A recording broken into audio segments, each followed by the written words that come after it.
Hello everyone, welcome to my presentation.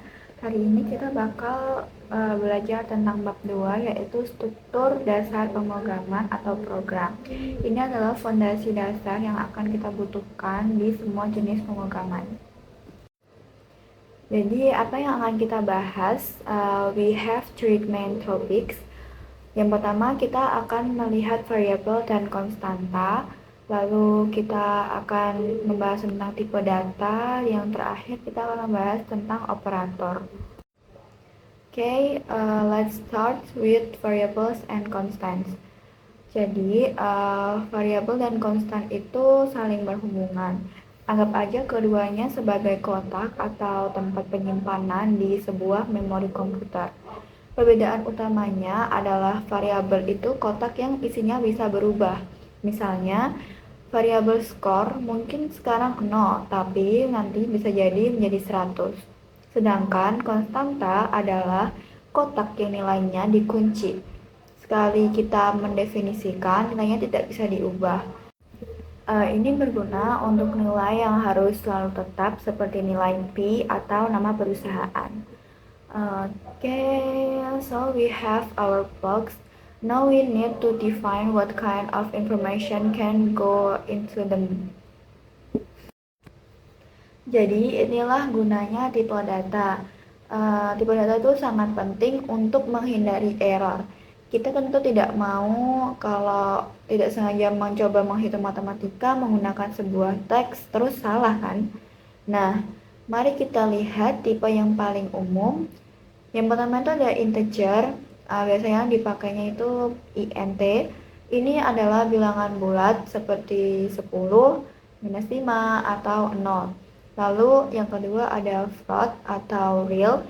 Ini untuk angka dengan koma desimal seperti 3,14 atau 0,5. Lalu yang ketiga ada string. Ini untuk teks biasa. Biasanya kita meletakkan string itu di dalam tanda kutip seperti tanda petik lalu halo atau tanda petik nama. Dan yang terakhir ada boolean. Nah, ini yang paling sederhana. Nilainya itu ada dua, yaitu true atau benar dan yang satunya false atau salah. Biasanya digunakan untuk keputusan logika. Now that we have our data stored in variables, how do we do anything with it? We use operators. Jadi, operator adalah simbol khusus yang melakukan sebuah aksi. Operator dibagi menjadi beberapa. Yang pertama ada operator assignment, adalah yang paling dasar, fungsinya memberikan nilai ke sebuah variabel. Lalu yang kedua ada operator aritmatika. Ini untuk matematika biasanya ada plus, minus, kali, bagi, dan persen atau modulus atau sisa hasil bagi.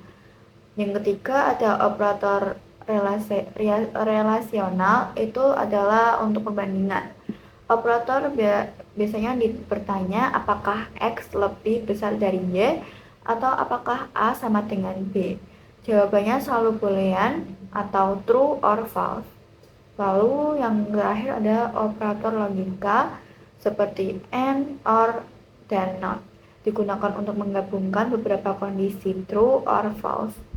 So, to summarize our discussion, variabel dan konstanta adalah wadah untuk data kita. Lalu dilanjutkan dengan tipe data adalah label yang menentukan apa yang boleh masuk ke wadah itu. Lalu ada operator adalah aksi yang kita gunakan untuk mengolah data tersebut. Jadi tiga konsep ini adalah menyimpan, mengklasifikasikan, dan juga mengolah data. Itu semua adalah fondasi absolut dari pemrograman. That brings us to the end of our presentation on basic programming structure. Thank you all for your listening. I'll be happy to answer any question you might have. Makasih guys.